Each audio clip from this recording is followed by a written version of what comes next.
दोस्तों आज के इस वीडियो में हम लोग जानने वाले हैं कि आप लोग अपने मोबाइल से पासपोर्ट अगर बनाना चाहते हो, चाहे आप लोग किसी अनपढ़ का मतलब अनएजुकेटेड का बनाना चाहते हो जिसकी मार्कशीट ना हो, या फिर जिसकी मार्कशीट हो उसका बनाना चाहते हो। दोनों केसेस में आप लोगों को मैं स्टेप बाय स्टेप प्रोसेस बताऊंगा जिससे आप लोग पासपोर्ट आसानी से अप्लाई कर पाएंगे।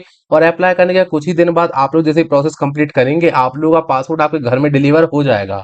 तो कैसे करना है स्टेप बाय स्टेप आप लोगों को मैं बताता हूँ। तो सबसे पहले आप लोगों को अपने मोबाइल में, आपका चाहे एंड्रॉयड है या आईओएस हो, यहाँ पर आप लोगों को उससे यहाँ मतलब नहीं है। आप लोगों को यहाँ पर अपने मोबाइल के प्ले स्टोर पर जाकर एक ऐप को डाउनलोड करना है जिसका नाम है एम पासबुक सेवा। आप पासबुक सेवा पर सर्च कर ले तो आपको मिल जाएगा। देखिए यहाँ पर ये बना हुआ है मेरी स्क्रीन पर, ये ऐप है एम पासबुक सेवा, इस ऐप का नाम है। ये गवर्नमेंट का ऐप है, इसे डाउनलोड कर लीजिए। डाउनलोड करने के बाद अब आप लोगों को मैं बताता हूँ क्या करना है। तो आप लोग पहले यहाँ पर ओपन कर लीजिए इसे, ऐप को। ओपन करने के बाद आपके सामने देखिए यहाँ पर कुछ इस तरह का इंटरफेस आ जाएगा। इस तरह का इंटरफेस आएगा। अब आप लोगों को यहाँ पर क्लिक करना, देखिए existing customer login new customer register. तो आप लोगों ने अभी तक पासपोर्ट तो बनाया नहीं है, तो आप लोग न्यू कस्टमर है, न्यू यूजर। तो ये लिखा हुआ है न्यू यूजर राइट साइड में, रजिस्टर नाउ, इस पर क्लिक कीजिए। क्लिक करने के बाद यहाँ पर पासपोर्ट ऑफिस सिलेक्ट के बटन पर क्लिक कीजिए। अब आप लोगों के यहाँ पर पासपोर्ट ऑफिस कौन सा लगता है। मैं यहाँ पर मध्य प्रदेश में रहता हूँ तो हमारे में भोपाल लगता है। आप लोग जहाँ पर रहते हैं, आपके एरिया में कौन सा पासपोर्ट ऑफिस लगता है, आप गूगल में भी सर्च कर सकते हैं, नहीं तो आप लोग यहाँ से देख भी सकते हैं, आपको मिल जाएगा। अब यहाँ पर नेम डालना है, सर नेम डालना है। नेम यहाँ पर मैं डाल देता हूँ सरनेम। सरनेम मतलब क्या, आपकी जाति क्या है। फिर आपको यहाँ पर डेट ऑफ बर्थ डालनी है, फिर ईमेल आईडी डालनी है। ये चार चीजें मैं डाल लेता हूँ। ईमेल आईडी वो डालिएगा जो आपने अभी तक किसी के भी पासपोर्ट में ना लगाई हो, क्योंकि फिर नया यूजर नहीं माना जाएगा, इसलिए। तो दोस्तों मैंने यहाँ पर देखिए नेम डाल दिया है, डेट ऑफ बर्थ डाल दिया, ईमेल आईडी डाल दिया है। अब आप लोगों को do you want your log in ID to be the same, इसका मतलब है आप लोग अपनी लॉग इन आईडी जो है उसे भी ईमेल आईडी की तरह करना चाहते हैं। तो मैं आपको सजेस्ट करूंगा आप यस कर लीजिए। यस करने का फायदा ये है, आपकी जो यूजर आईडी रहेगी वो ईमेल आईडी ही रहेगी, तो आपको एक यूजर आईडी याद रखने की जरूरत नहीं है। ईमेल आईडी और पासवर्ड बस याद रखिए, आपका काम हो जाएगा। अब हम लोग नीचे आ जाते हैं। नीचे आने के बाद आप लोगों को यहाँ पर पासवर्ड और कंफर्म पासवर्ड, तो आप लोगों को एक स्ट्रॉन्ग सा पासवर्ड डालना है और फिर उसी पासवर्ड को दोबारा से डालना है, तो कंफर्म हो जाएगा। पासवर्ड में डाल देता हूँ यहाँ पर पासवर्ड। तो अब हमने यहाँ पर पासवर्ड डाल दिया। अब हिंट क्वेश्चन पर आप लोग क्लिक कीजिए और अपना कोई भी एक क्वेश्चन ऐसे ही सिलेक्ट कर लीजिए। मैं जैसे फेवरेट कलर सिलेक्ट कर लेता हूँ, और यहाँ पर जो भी आपका फेवरेट कलर है वो आप लोगों को यहाँ पर लिख देना है। मैं यहाँ पर कोई भी कलर लिख देता हूँ। फिर उसके बाद आप लोगों को एंटर कैरेक्टर डिस्प्लेड। अब यहाँ पर ये जो स्क्रीन में ये बॉक्स बना हुआ है, इसमें जो कैरेक्टर लिखे हुए हैं वो आप लोगों को एग्जैक्टली जो लिखे हुए हैं फुल कैपिटल में या स्मॉल में, जैसे भी लिखे हो वैसे आप लोगों को लिख देने हैं। मैं लिख देता हूँ। और फिर उसके बाद आप लोगों को यहाँ पर सबमिट करना है। मैं यहाँ पर आपको सबमिट में रजिस्टर पर क्लिक करना है, क्लियर पर क्लिक मत कीजिएगा नहीं तो आप बैक आ जाएंगे। रजिस्टर पर मैं क्लिक करता हूँ।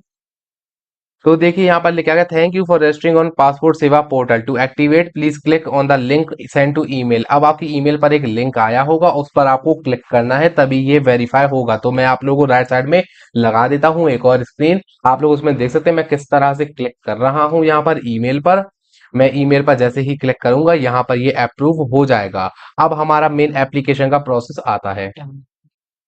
कभी कभी गैस ईमेल आने में टाइम भी लगता है, तो आप लोगों को 5-10 मिनट या 15 मिनट भी वेट करना पड़ सकता है, क्योंकि ये गवर्नमेंट की पोर्टल है। तो यहाँ पर आप लोगों को पता है साइट डाउन रहती है, कभी मेल नहीं आते हैं। तो इसलिए थोड़ा सा वेट कीजिएगा, ये मेल आ जाएगा। आपने ईमेल आईडी तो बिल्कुल सही डाली है, तो आपका मेल आ जाएगा, 5-10 मिनट में आ जाता है। तो मैं जल्दी से मेल आता है तो मैं क्लिक कर देता हूँ उस पर। तो दोस्तों हमारे में यहाँ पर मेल आ चुका है। आपको अब इस मेल के सबसे नीचे आना है, यहाँ पर देखिए प्लीज क्लिक द लिंक लिखा हुआ है, एक लिंक दिया हुआ है, इस पर क्लिक कीजिए। क्लिक करने के बाद आपके सामने थोड़ा लोडिंग लेके एक पेज ओपन हो जाएगा। यहाँ पर देखिए जूम करता हूं मैं, यूजर आईडी डालनी है। आपकी यूजर आईडी आपकी ईमेल आईडी है वो आप डालिए और सबमिट पर क्लिक कर दीजिए। सबमिट करने के बाद आप लोग देख सकते हैं यहाँ पर लिखा है your account has been activated successfully. अब आपको इस विंडो को क्लोज कर देना, अब आपको वापस से ऐप पर आ जाना, कुछ नहीं करना। दोस्तों अब आप लोगों के सामने कुछ इस तरह का पेज आ चुका है जैसा पहले आ रहा था। अब आपको एग्जिस्टिंग यूजर लॉग इन पर क्लिक करना है, ऊपर जो लिखा हुआ है। यहाँ पर क्लिक करने के बाद आपको अपनी ईमेल आईडी डालनी है, लॉगिन आईडी जो आपकी है। ईमेल आईडी डाल के कंटिन्यू पर क्लिक कर दीजिए। अब लॉगिन आईडी डालने के बाद आपसे यहाँ पर पासवर्ड पूछेगा, आपको पासवर्ड डालना है। और जो स्क्रीन में यहाँ पे एक लिखा हुआ है कोड, वो आपको नीचे लिख देना है, एंटर कैरेक्टर डिस्प्लेड लिखा हुआ है, उस पर लिख दीजिए। फिर लॉगिन पर क्लिक कर दीजिए। प्राइवेसी पर्पस के लिए मैंने अपना यूजर नेम पासवर्ड हाइड किया हुआ है, आप ये तीनों चीजें डाल दीजिए और लॉगिन पर क्लिक कर दीजिए। मैं डाल देता हूँ। लॉगिन पर क्लिक करने के बाद आपके सामने एक नया पेज ओपन हो जाएगा। यहाँ पर आपको apply for fresh passport slash री इशू पासपोर्ट, तो आपको इस पहले नंबर के बटन पर क्लिक कर देना, क्योंकि आप फ्रेश पासपोर्ट के लिए अप्लाई कर रहे हैं। फिर उसके बाद आप लोगों को थोड़ा सा वेट करना है, आपके सामने एक और पेज ओपन हो जाएगा। यहाँ पर आपको अपना स्टेट सेलेक्ट करना है, कहाँ आप रहते हैं, और डिस्ट्रिक्ट यानी जिला, किस जिले में आप रहते हैं, ये दोनों चीजें सेलेक्ट कर लीजिए। ये चूज करने के बाद अब आपको यहाँ पर अप्लाई फॉर, तो आपको फ्रेश पासपोर्ट पर क्लिक कर देना है, क्योंकि आप री इशू तो करवा नहीं रहे, आप फ्रेश पासपोर्ट के लिए अप्लाई कर रहे हैं। फिर टाइप ऑफ एप्लीकेशन, अगर आपको बिल्कुल तत्काल पासपोर्ट चाहिए तो आप ये तत्काल पासपोर्ट सेलेक्ट करिए, तो नॉर्मल कीजिए, तत्काल वाले में ज्यादा चार्ज लगेगा, खामखा आप ज्यादा एक्स्ट्रा पैसा मत दीजिए। आपको यहाँ पर नॉर्मल पासपोर्ट भी 7 दिन के अंदर मिल जाता है, ये तत्काल वाला आपको बनवाने का कोई बेनिफिट नहीं है, तो नॉर्मल पासपोर्ट बनवाइए। नॉर्मल पर मैंने क्लिक कर दिया। अब बुकलेट टाइप 36 पेज का आपको पासपोर्ट बनवाना है या 60 पेज का बनवाना है? 60 पेज वाला उनके लिए रहता है कि जिन्हें अगले 10 साल के अंदर ज्यादा फॉरेन की ट्रिप्स करनी है, तो वो 60 पेज का बनवा ले, ज्यादा उन्हें पेज मिल जाएंगे अपने पासपोर्ट की बुक पे। और 36 पेज वाले वो जिन्हें कम यहाँ पर ट्रेवल करना है, एक दो बार ही करना है, तो 10 साल के अंदर, तो वो 36 पेज वाला बनवा सकते हैं। 36 पेज वाले के लिए आपको 1500 रुपए लगेंगे, और 60 पेज वाले के लिए आपको लगेंगे 2000 रुपए। ये गवर्नमेंट का चार्ज है, कोई और ये चार्ज नहीं लेता है, तो ये आपको अभी बाद में पे करना पड़ेगा। तो यहाँ पर मैं 60 पेज वाला बना रहा हूँ अपनी रिक्वायरमेंट के अकॉर्डिंग। नेक्स्ट पर अब आपको क्लिक करना है। नेक्स्ट पर क्लिक करने के बाद आपको अपना नेम डालना है, सरनेम डालना है, मैं डाल देता हूँ।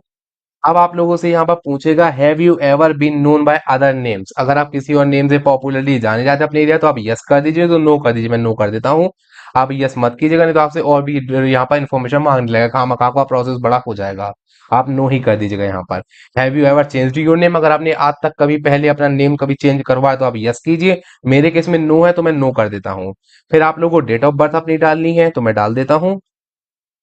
अब यहाँ पर आपकी डेट ऑफ बर्थ है, यहाँ पर आप इंडिया में पैदा हुए हैं, तो आपको यहाँ पर is your place of birth out of India, तो आपको नो कर देना। अगर आप इंडिया के बाहर आपका जन्म नहीं हुआ है, इंडिया में ही हुआ है, तो आप नो कर दीजिए, बाय डिफॉल्ट यहाँ पर नो ही रहता है। फिर आपको प्लेस ऑफ बर्थ, किस सिटी पे या विलेज में आपका जन्म हुआ है वो आप लिख दीजिए। स्टेट लिख दीजिए यहाँ पर क्लिक करके, किस स्टेट में आप लोगों का जन्म हुआ है या आप रहते हो, तो यहाँ पर मैं सिलेक्ट कर लेता हूँ स्टेट। और फिर आपको डिस्ट्रिक्ट यानी कि जिला चूज करना है, और फिर जेंडर चूज करना है, जेंडर क्या है जिसका आप पासपोर्ट बना रहे हो। मैरिटल स्टेटस उसका क्या है, यानी कि वो शादीशुदा है, डाइवोर्स्ड है, सिंगल है, क्या है। तो जो भी है वो आप लोगों को यहाँ पर चूज कर लेना है, मैं कर लेता हूँ। फिर सिटीजन ऑफ इंडिया बाय, आप अगर जन्म से ही भारत के नागरिक है तो आप यहाँ पर बाय बर्थ कर लीजिए चूज, ये पहला वाला। फिर आपको नीचे आ जाना है, नीचे आने के बाद आपको यहाँ पर pan card number, voter ID if available. अगर आप लोग अगर माइनर का बना रहा है तो माइनर के लिए मैंने अलग से वीडियो बनाया है, जो 18 साल से कम है उनका कैसे बनना है। लेकिन यहाँ पर मैं बना रहा हूँ जिनका पैन कार्ड अवेलेबल है, तो यहाँ पर आपको पैन कार्ड नंबर डाल देना है। वोटर आईडी कार्ड नंबर जरूरी नहीं है, आप वो छोड़ सकते हैं। फिर आपको एम्प्लॉयमेंट टाइप क्लिक करना है, और यहाँ पर आप जिस भी एम्प्लॉयमेंट में हो वो आपको यहाँ पर चूज कर लेना है, मैं यहाँ पर चूज कर लेता हूँ। फिर उसके बाद, is either of your parents a government employ, अगर आपके स्पाउस जिसका आप पासपोर्ट बनाओगे, स्पाउस यानी कि हस्बैंड या फिर कोई और यहाँ पर अगर आपके पेरेंट्स यहाँ पर गवर्नमेंट सर्वेंट है तो यस कर दीजिए, तो नो कर दीजिए, मैं नो कर लेता हूँ। अब यहाँ पर आता है मेन काम आपका, एजुकेशन क्वालिफिकेशन। एजुकेशन क्वालिफिकेशन में आप लोगों को क्लिक करना है। अगर आप लोग जिसका भी यहाँ पर पासपोर्ट बना रहे हो उसकी मार्कशीट वगैरह अवेलेबल नहीं है 10th 12th की या ग्रेजुएशन की, तो आप लोगों को यहाँ पर सिलेक्ट करना है 7th पास और लेस। ये इसीलिए करना है, या फिर आप लोग इसीलिए भी इसे चूज कर सकते हो, अगर आप लोग जिसका पासपोर्ट बना रहे हो उसकी मार्कशीट में नेम गलत है, चाहे मदर से नेम हो, फादर से नेम हो, या फिर उसका खुद के नेम की स्पेलिंग या डेट ऑफ बर्थ गलत हो, तो आप लोग उसकी मार्कशीट वगैरह मत लगाइए। सिंपल 7th पास और लेस करके पासपोर्ट बना लीजिए, क्योंकि फालतू में खामखा आपका बनेगा नहीं, बाद में आपको प्रॉब्लम होगा, क्योंकि मार्कशीट में नाम अलग आ रहा होगा। इसीलिए आप एक बार चेक कर लीजिए, अगर आपकी मार्कशीट जो रिपोर्ट कार्ड है वो अगर सेम है, नेम और स्पेलिंग वगैरह सही है, तो आप लोग डाल सकते हैं जितने भी आप लोग पास हो। मैं यहाँ पर 7th पास और लेस ही बना रहा हूँ, मैंने डन पर क्लिक कर दिया। अब यहाँ पर देखिए लिखा हुआ है, is your applicant eligible for non ECR category. Non ECR category क्या होती है? नॉन ईसीआर कैटेगरी ये होती है कि अगर आप लोग कोई टैक्स पेयर है, या फिर आप लोग पढ़े लिखे हैं, मतलब कि 12th पास 10th पास कुछ ऐसा कुछ मार्कशीट वगैरह लगा रहे हैं, तो या फिर आप लोग यहाँ पर एक गवर्नमेंट जॉब में है, या फिर आपका ऑफिशियल पासपोर्ट है, ऐसा कुछ है, तो आप लोग यहाँ पर नॉन ईसीआर कैटेगरी के लिए यस कीजिए, नहीं तो आप लोग नो कर दीजिए कि आप लोग नॉन ईसीआर कैटेगरी में नहीं आते हैं। आप लोगों को यहाँ पर जो भी चूज करना हो मैंने आपको समझा दिया, ईसीआर नॉन ईसीआर क्या करना है आप लोगों को। फिर उसके बाद आप लोग अपने हिसाब से क्लिक कर लीजिएगा यस या नो। अब मैंने आपको बता दिया, अगर आपको फुल डिटेल डिफरेंस देखना है इन दोनों के बीच में, मैंने उसके ऊपर वीडियो बनाया हुआ है, लिंक डिस्क्रिप्शन बॉक्स में मिल जाएगा। आप नीचे आ जाइए, यहाँ पर विजिबल डिस्टिंग्विशिंग मार्क, तो इसे आप लीव कर दीजिए। आधार कार्ड नंबर यहाँ पर डालिए, आप इस बॉक्स पर आधार कार्ड नंबर डालिए। मैं डाल देता हूँ और फिर आप लोगों को नीचे यहाँ पर आई एग्री पर यस पर टिक कर देना है और फिर उसका नेक्स्ट पर क्लिक कर देना। नेक्स्ट का बटन दिख रहा है, उस पर क्लिक कर दीजिए। तो मैं कर देता हूँ। अब आप लोगों को यहाँ पर देखिए, यहाँ पर आप लोगों को कम से कम एक है, यहाँ पर ऊपर लिखा है एटलीस्ट वन इज मैंडेटरी। यानी आप जिसका पासपोर्ट बना रहे हैं उसके फादर नेम, मदर नेम या फिर गार्जियन का नेम, किसी का भी एक जन का नेम लिखना मैंडेटरी है। तो आप लोग यहाँ पर उसका नेम लिख दीजिए। देखिए अलग से लिख रहे हैं, मान लीजिए मैं फादर्स नेम लिख रहा हूँ, तो यहाँ पर नाम लिखेंगे और नीचे वाले कॉलम में लिखेंगे हम लोग सर नेम। फिर उसके बाद आप लोगों को नेक्स्ट पर क्लिक करना है। तो मैं यहाँ पर डाल देता हूँ फर्स्ट नेम और लास्ट नेम फादर का। आप लोग कोई एक डाल सकते हैं या सब डाल सकते हैं, जो आपको यहाँ पर आपको अच्छा लगे। मैं एक ही डाल रहा हूँ क्योंकि एक ही मैंडेटरी है, कोई एक का नाम डाल दीजिए, चाहे मदर नेम, चाहे फादर नेम या गार्जियन नेम। यहाँ पर मैंने फादर्स नेम डाल दिया है और फिर नेक्स्ट के बटन में मैं क्लिक कर देता हूँ। फिर आपसे ये पूछेगा is your present address out of India, क्या आप अभी वर्तमान की स्थिति में आप इंडिया से बाहर रहते हैं। तो मेरे केस में नो है, आपके भी केस में नो ही होगा, तो आप नो कर दीजिए। फिर आपको अपना हाउस नंबर और स्ट्रीट नेम डालना है। ये आधार कार्ड के पीछे आपका एड्रेस वगैरह लिखा रहता है, आप वो डालें ज्यादा अच्छा रहेगा।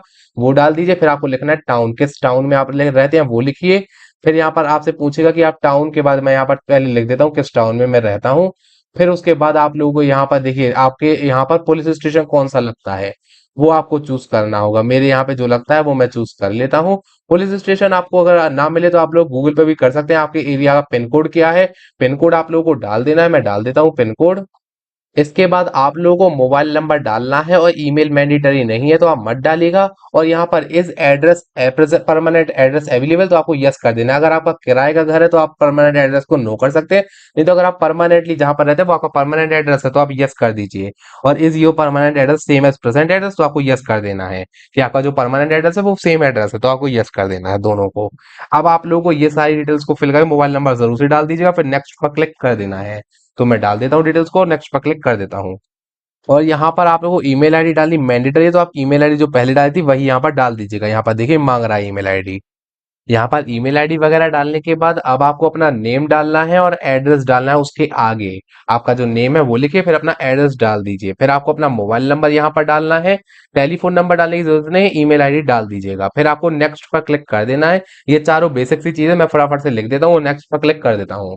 नेक्स्ट पर क्लिक करने के बाद अब आप लोगों को have you ever hold any identity certificate is normally issued by Tibetan और अदर स्टेट, तो आपके केस में यहाँ पर ज्यादा लोगों में नो ही होगा, क्योंकि आप लोग अगर तिबेतियन स्टेट वगैरह से अगर बिलोंग करते हैं तो उसके लिए ये पूछ रहा था, आप नो कर दीजिए। Details of provision current diplomatic official passport, तो आप लोगों को यहाँ पर इस वाले ऑप्शन को आप लोगों को कर देना है, यहाँ पर सेकंड वाला डिटेल्स नॉट अवेलेबल, क्योंकि details of previous official passport, तो यहाँ पर आपकी डिटेल्स कोई अवेलेबल नहीं है क्योंकि आप नया पासपोर्ट बनाए, तो नो कर दीजिए। फिर have you ever applied for passport but not issued, तो आपको ये नो कर देना है क्योंकि आपने आज तक जिसका आप अप्लाई कर रहे हैं उसका आज तक पासपोर्ट नहीं बना, इससे पहले पहली बार बना रहे हैं, तो आप नो कर दीजिए। फिर नेक्स्ट के बटन पर क्लिक कर दीजिए। अब यहाँ पर आप लोगों से क्रिमिनल रिकॉर्ड वगैरह के बारे में पूछेगा, तो आप लोगों को यहाँ पर एक एक चीज को पढ़ के फिल करना है। यहाँ पर हर एक डिटेल आपसे पूछी जाएगी। अगर आप लोगों के नाम से कोई क्रिमिनल रिकॉर्ड नहीं है, जैसे मेरा केस है, तो आप लोगों को सबको नो कर देना है बिना पढ़े, कोई पढ़ने की जरूरत नहीं है। मैंने काफी सारे यहाँ पर पासपोर्ट बनाए हुए, तो मैं नो कर देता हूँ सबको, क्योंकि यहाँ पर अगर जिनका क्रिमिनल रिकॉर्ड नहीं होता उसी के बारे में यहाँ पर पूछा है, तो सबको आप लोगों को सबको नो कर देना है। आप चाहें अगर आपके कोई क्रिमिनल रिकॉर्ड है, आपके सामने आपके ऊपर एफआईआर वगैरह हो चुकी है, तो आप लोगों को यहाँ पर ये सब एक एक पढ़ने हैं। जो आपके में यस हो तो यस कीजिएगा, नहीं तो नो कर दीजिएगा। तो मेरे केस में सबको नो मैं कर देता हूँ, फिर नेक्स्ट पर क्लिक कर देना है। नेक्स्ट पर क्लिक करने के बाद आपके सामने एक यहाँ पर फॉर्म ओपन हो जाएगा, जो कि सारी डिटेल्स जिसमें लिखी हुई है आपकी जो आपने डाली है। अब इस फॉर्म में सारी इन्फॉर्मेशन चेक कर लीजिए, name, date of birth, father's name, mother's name, सब चेक कर लीजिए। और फिर उसके बाद आप लोग जब चेक कर ले सब करेक्ट हो तो आपको नेक्स्ट पर नीचे क्लिक कर देना है। मैं नीचे आ गया, अब नेक्स्ट पर क्लिक कर देते हैं। फिर उसके बाद आप लोगों को यहाँ पर देखिए प्रूफ ऑफ बर्थ, अब प्रूफ ऑफ बर्थ लिखा हुआ है तो आप क्लिक कीजिए प्लीज सिलेक्ट पर। और यहाँ पर आप लोगों को नीचे आना है, यहाँ पर pan card issued by income tax ये लिखा हुआ है, ये आपको चूज कर लेना और डन पर क्लिक कर देना है, क्योंकि आप पैन कार्ड के द्वारा यहाँ पर कर सकते हैं अपना वेरिफिकेशन। साथ ही साथ अब आप लोगों को यहाँ पर सेकंड नंबर पर क्लिक करना है और यहाँ पर आपको आधार कार्ड का ऑप्शन मिल जाएगा पहले नंबर पे, तो आपको आधार कार्ड चूज कर लेना है। देखिए मैंने पैन कार्ड चूज कर लिया और आधार कार्ड चूज कर लिया। इन्हें चूज करना इसीलिए जरूरी है क्योंकि यहाँ पर दो ही मेन डॉक्यूमेंट होते हैं जो आपका यहाँ पर वेरीफाई कर सकते हैं, आपकी डेट ऑफ बर्थ और ये सब चीजें। तो ये दो मैंने चूज कर ली। अब आप लोगों को यहाँ पर अगर मोर इन्फॉर्मेशन पे आप लोग क्लिक करना चाहते हो तो कर दीजिए, तो नीचे आ जाइए। नीचे आप लोगों को प्लेस लिखनी है, आप कहाँ से बिलोंग करते हैं, मतलब कि डिस्ट्रिक्ट। अब यहाँ पर डेट के ऑप्शन पर आपको आज की डेट डाल देनी है, क्योंकि आप आज फॉर्म के लिए अप्लाई कर रहे हैं। फिर आप लोगों को यहाँ पर सबमिट फॉर्म पर क्लिक कर देना है। डॉक्यूमेंट सबमिट करने के बाद मैंने डिजी लॉकर से डॉक्यूमेंट सबमिट कर दी। अब मैं रीओपन कर लेता हूँ ऐप को, क्योंकि अब दोबारा से हम as a existing customer login करेंगे। एग्जिस्टिंग यूजर, आपको ईमेल आईडी पासवर्ड डालना है और लॉगिन कर लेना है। यहाँ पर देखिए मैंने ईमेल आईडी पासवर्ड और ये जो कैरेक्टर लिखे हुए हैं सामने इसके, मैं वो नीचे लिख दिया और लॉगिन पर मैं क्लिक कर देता हूँ। क्लिक करने के बाद आप लोगों के सामने देखिए यहाँ पर 3 ऑप्शन आ रहे हैं। आपको सबसे नीचे view saved slash submitted application पर क्लिक करना है, वो 3 डॉट्स पर क्लिक करना है। अब मैं यहाँ पर व्यू एप्लीकेशन रिसीप्ट पर क्लिक कर देता हूँ। सिंपल, यहाँ पर व्यू एप्लीकेशन रिसीप्ट पर करने से पहले आपको पे एंड शेड्यूल अपॉइंटमेंट पर क्लिक कर देना है। पे एंड शेड्यूल अपॉइंटमेंट पर क्लिक करेगा, आपको ऑनलाइन पेमेंट करना है। आपका जो 1500 या 2000 रुपए जितना भी आपका लगेगा वो आपको यहाँ पर पे करना पड़ेगा। अब नेक्स्ट पर मैं क्लिक करूँ तभी आपको अपॉइंटमेंट मिलेगा। नेक्स्ट पर क्लिक करने के बाद आपको यहाँ पर नीचे आना है। नीचे आपको यहाँ पर सारे आपके यहाँ पर अवेलेबल एरियाज के वो दिख जाएंगे। मैं नेक्स्ट पर क्लिक कर देता हूँ। अब आप लोगों को यहाँ पर लेबल सिलेक्ट करना है, आपको सिलेक्ट पर क्लिक करना है। आपके एरिया में क्या लगता है, मेरे में यहाँ पीओपीएस के छतरपुर लगता है, तो मैं उस पर क्लिक कर देता हूँ। ये उसका एड्रेस भी दिख रहा है, कहाँ पर आपको जाना है अपॉइंटमेंट के लिए। अब आप लोगों को यहाँ पर ये जो स्क्रीन में दिख रहा है यही आपको लिख देना है सेम टू सेम, तो मैं लिख देता हूँ। फिर नेक्स्ट पर क्लिक कर देना है। अब आप लोगों को यहाँ पर देखिए टू प्रोसीड, यहाँ पर अर्लीस्ट अपॉइंटमेंट 23 का मुझे अवेलेबल मिल रहा है, यानी कि कल का, तो मैं 23 वाला अपॉइंटमेंट चूज कर लेता हूँ। फिर नेक्स्ट पर क्लिक कर देना है, कल मेरा अपॉइंटमेंट होगा। और यहाँ पर पे एंड बुक अपॉइंटमेंट पर क्लिक कर देना है। 2000 रुपये मुझे फीस लग रही है, क्योंकि मैं बड़ा यहाँ पर बना रहा हूँ पासपोर्ट। 2000 पेज का, मतलब 60 पेज का। आपको 36 पेज वाला बनवाएंगे तो आपको छोटा पेमेंट लगेगा, 1500 रुपए। अब आपको नीचे आना है, यहाँ पर आप लोग सबसे आसान यूपीआई आईडी से पेमेंट कर सकते हैं। क्लिक कीजिए यूपीआई आईडी पर, ओके पर क्लिक कर दीजिए। आपके पास 4 मिनट है पेमेंट करने के लिए। नीचे आइए, सबसे नीचे आ जाना है, यहाँ पर देखिए VPA UPI ID. UPI ID पर क्लिक कीजिए, अपनी यूपीआई आईडी यहाँ पर डाल दीजिए। मैं डाल देता हूँ, प्राइवेसी पर्पस के लिए मैंने हाइड किया हुआ है इस पार्ट को। दोस्तों यहाँ पर पेमेंट करने के बाद मैंने पेमेंट कर लिया, प्राइवेसी पर्पस के लिए मैंने आपको नहीं देखा। आप यूपीआई आईडी से कर लीजिएगा पेमेंट, बहुत ही आसान होता है। यू पेमेंट करने के बाद आपको कुछ नहीं करना है, फिर आप लोगों को अपनी अपॉइंटमेंट की रिसिप्ट को डाउनलोड करना है। अपॉइंटमेंट की रिसिप्ट लेकर आप लोगों को जाना पड़ेगा अपने नजदीकी पासपोर्ट केंद्र पर। आपका पासपोर्ट सेवा केंद्र कहाँ है, आप गूगल पर सर्च कर सकते हैं, नहीं तो आप लोग पोस्ट ऑफिस से भी पता कर सकते हैं आपका पासपोर्ट सेवा केंद्र कहाँ है। वहां पर आपको अपॉइंटमेंट की रिसिप्ट लेके जाना पड़ेगा अपॉइंटमेंट के लिए। और आपकी डेट तो मैंने आपको दिखाई दी थी कहाँ से आप लोग सिलेक्ट करते हैं अपॉइंटमेंट के लिए, तो आप लोग अपॉइंटमेंट ले लीजिएगा। और अपॉइंटमेंट लेने के बाद आप लोगों को यहाँ पर रिसिप्ट डाउनलोड करने का प्रोसेस मैंने अगली वीडियो में दिया हुआ है, डिस्क्रिप्शन बॉक्स में उसका लिंक है। आप लोग अपॉइंटमेंट की रिसिप्ट डाउनलोड कर लीजिएगा और उसे लेकर आप लोग पासपोर्ट सेवा केंद्र जा सकते हैं। तो गाइस वीडियो अच्छा लगा तो वीडियो को लाइक करें, चैनल में नए हो तो सब्सक्राइब करने से वाले बेल आइकन को टर्न ऑन करना मत भूलिएगा।